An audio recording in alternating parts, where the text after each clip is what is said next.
Hi friends, ಇವತ್ತು ಸಿಂಪಲ್ಲಾಗಿ ಉಪ್ಪಿಟ್ಟು ಹೇಗೆ ಮಾಡೋದು ಅಂತ ನೋಡೋಣ. ತುಂಬ ಜನಕ್ಕೆ ಇಷ್ಟ ಆಗಲ್ಲ. ಈ ರೀತಿ ಸಿಂಪಲಾಗಿ ಟ್ರೈ ಮಾಡಿ. ಇಷ್ಟ ಆದರೆ ಹಾಗೆ ಲೈಕ್, ಶೇರ್ ಆ್ಯಂಡ್ ಕಮೆಂಟ್ ಮಾಡಿ. ಬನ್ನಿ ಈಗ ಮೊದಲಿಗೆ ಹೇಗೆ ಮಾಡೋದು ಅಂತ ನೋಡೋಣ. ಇದಕ್ಕೆ ಮೊದಲಾಗಿ ನಾವು ಸಿಂಪಲಾಗಿ ಮಾಡ್ತಿರೋದ್ರಿಂದ ಕಡಿಮೆ ಸಾಮಗ್ರಿ ಬಳಸಿ ಮಾಡ್ತಾಯಿದ್ದೀವಿ. ಇದಕ್ಕೆ ಬೇಕಾಗಿರೋದು ಮೊದಲಿಗೆ ಈರುಳ್ಳಿ, ಟೊಮೊಟೊ ಹಾಗೆ ಮೆಣಸಿನ್ಕಾಯಿ. ನಾವಿಲ್ಲಿ ಒಣಗಿದ ಮೆಣಸಿನ್ಕಾಯಿ ತೊಗೊಂಡಿದ್ದೀವಿ. ನೀವು ಬೇಕಾದ್ರೆ ಹಸಿರು ಮೆಣಸಿನ್ಕಾಯಿ ಬೇಕಾದರೆ ತಗೋಬೋದು. ಹಾಗೆ ಒಗ್ಗರಣೆಗೆ ಸಾಸಿವೆ ಮತ್ತು ಮೆಣಸಿನ್ಕಾಯಿ ಆದರೆ ಸಾಕು. ಹಾಗೆ ರವೆ ಮತ್ತು ಕಾಯಿ ಸ್ವಲ್ಪ ತೊಗೊಂಡಿದ್ದೀನಿ. ನೀವು ಬೇಕಾದ್ರೆ ತುರಿದು ಬೇಕಾದ್ರೆ ತೊಗೋಬೋದು. ನಾನಿಲ್ಲಿ ಮಿಕ್ಸಿ ಮಾಡಿ ತೊಗೊಳ್ತಿದ್ದೀನಿ. ಈಗ ಮೊದಲಿಗೆ ಒಂದು ಪಾತ್ರೆಗೆ ಎಣ್ಣೆ ಕಾದಾದಮೇಲೆ ಅದಕ್ಕೆ ಒಗ್ಗರಣೆಗೆ ಸಾಸಿವೆ ಮತ್ತು ಕರಿಬೇವಿನ ಸೊಪ್ಪು ಹಾಕ್ಕೋಬೇಕು. ಇಲ್ಲಿ ನಾನು ಕರಿಬೇವಿನ ಸೊಪ್ಪು ಬದಲಿಗೆ ಅದ್ರ ಪೌಡರ್ ಬಳಸ್ತಾ ಇದ್ದೀನಿ. ನೀವು ಸೊಪ್ಪಿದ್ರೆ ಬೇಕಾದ್ರೆ ಅದನ್ನೇ ಹಾಕ್ಕೋಬೋದು.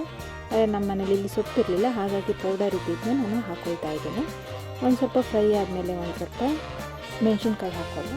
ಮೆಣಸಿನ್ಕಾಯಿ ಹಸಿರು ಮೆಣಸಿನ್ಕಾಯಿ ಆದರೆ ಏನು ಬೇಗ ತೆಗಿಬೇಕು ಅಂತೇನಿಲ್ಲ. ನಾನಿಲ್ಲಿ ಒಣಗಿದ ಮೆಣಸಿನ್ಕಾಯಿ ಹಾಕಿರೋದ್ರಿಂದ ಅದು ಬೇಗ ಸೀದೋಗ್ಬಿಡುತ್ತೆ. ಹಾಗಾಗಿ ಒಂದು ಸ್ವಲ್ಪ ಫ್ರೈ ಆದಮೇಲೆ ನಾನು ಸಪ್ರೇಟಾಗಿ ತೆಗೆದಿಟ್ಕೊಳ್ತಾ ಇದ್ದೀನಿ.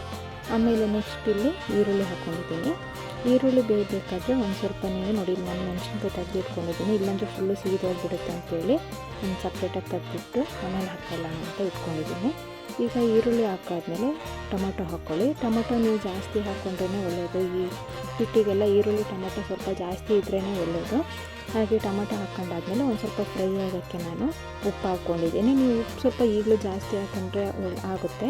ಉಪ್ಪಿಟ್ಟಿಗೆ ಎಷ್ಟು ಅವಶ್ಯಕತೆ ಇದೆ ಅಷ್ಟು ನೋಡಿಬಿಟ್ಟು ಒಂದೇ ಸಲ ಹಾಕ್ಕೊಂಡ್ರೂ ಓಕೆ. ಇಲ್ಲ ನೀವು ಬರೀ ಈಗ ಟೊಮೊಟೊ ಬೇಯಕ್ಕೆ ಮಾತ್ರ ಹಾಕ್ಕೊಳ್ತೀವಿ ಅಂದರೆ ಸ್ವಲ್ಪ ಬೇಕಾದ್ರೆ ಹಾಕ್ಕೊಂಡ್ರೆ ಒಳ್ಳೆಯದು ನೋಡಿ. ಆಮೇಲೆ ನೆಕ್ಸ್ಟು ಅದೇನು ಮೆಣಸಿನ್ಕಾಯಿ ತೆಗೆದಿಟ್ಟಿದ್ದೆ ಅದನ್ನ ಈಗ ಹಾಕ್ಕೊಳ್ತಾ ಇದ್ದೀನಿ. ಟೊಮೊಟೊ ಹಾಕಿದ ಮೇಲೆ ಮೆಣಸಿನ್ಕಾಯಿ ಏನು ತುಂಬ ಕಪ್ಪಾಗಲ್ಲ, ಹಾಗಾಗಿ ಈಗಲೇ ಹಾಕ್ಕೊಳ್ತಾ ಇದ್ದೀನಿ. ಈಗ ಆದಮೇಲೆ ನೀವು ಯಾವ ಲೋಟದಲ್ಲಿ ನೀವು ರವೆ ತಗೊಂಡಿದ್ದೀರಾ ಅದ್ರ ಡಬಲ್ಲು ಅದೇ ಲೋಟದಲ್ಲಿ ನೀವು ನೀರು ತಗೋಬೇಕು ನೋಡಿ. ನಾನು ಒಂದು ಆಮೇಲೆ ತೋರಿಸ್ತೀನಿ. ಒಂದು ಲೋಟದಲ್ಲಿ ನನ್ನ ಹತ್ರ ತಗೊಂಡಿದ್ದೆ, ಅದ್ರ 1 to ಡಬಲ್ ನಾನಿಲ್ಲಿ ನೀರು ಹಾಕ್ಕೊಂಡಿದ್ದೀನಿ. ನೀವು ಬಿಸಿನೀರು ತಣ್ಣೀರು ಯಾವ್ದಾದ್ರೂ ಹಾಕ್ಕೋಬೋದು. ಇಲ್ಲ ನಾನು ತಣ್ಣೀರು ಹಾಕ್ಕೊಂಡಿದ್ದೀನಿ. ಇದಾದ ನಂತರ ನೀವು ಏನು ಕಾಯಿ ಇರುತ್ತೆ, ನೀವು ಕಾಯಿ ತುರಿ ತೊಗೊಂಡಿದ್ರೆ ಕಾಯಿ ತುರಿ ಹಾಕ್ಕೊಳ್ಳಿ. ಇಲ್ಲ ನಾನಿಲ್ಲಿ ಕಾಯಿ ರುಬ್ಬಿಟ್ಕೊಂಡಿದ್ದೆ ಸ್ವಲ್ಪ ಅದನ್ನ ನಾನು ಇದಕ್ಕೆ ಸೇರಿಸ್ತಾ ಇದ್ದೀನಿ. ಈಗ ಸೇರಿಸಾದ್ಮೇಲೆ ನೀವು ಒಂದ್ಸಲ ಉಪ್ಪು ಖಾರ ಎಲ್ಲ ನೋಡ್ಕೊಳ್ಳಿ. ಖಾರ ನೀವು ಮೆಣಸಿನ್ಕಾಯಿ ಎಲ್ಲ ಸ್ವಲ್ಪ ಕಮ್ಮಿನೇ ಇದರಲ್ಲಿ ಉಪ್ಪಿಟ್ಟಿಗೆ. ನಾವು ಸ್ವಲ್ಪ ಜಾಸ್ತಿ ತಿನ್ನೋದ್ರಿಂದ ಮೆಣಸಿನ್ಕಾಯಿ ಸ್ವಲ್ಪ ಜಾಸ್ತಿ ಹಾಕಿದ್ದೀನಿ, ನೀವು ನೋಡಿ ಹಾಕ್ಕೊಳ್ಳಿ. ಆಮೇಲೆ ಇದಕ್ಕೇ ಅರಿಶಿನ ಮತ್ತು ನಾನು ಸ್ವಲ್ಪ ಪೆಪ್ಪರ್ ಪೌಡರ್ ಯೂಸ್ ಮಾಡಿದ್ದೀನಿ.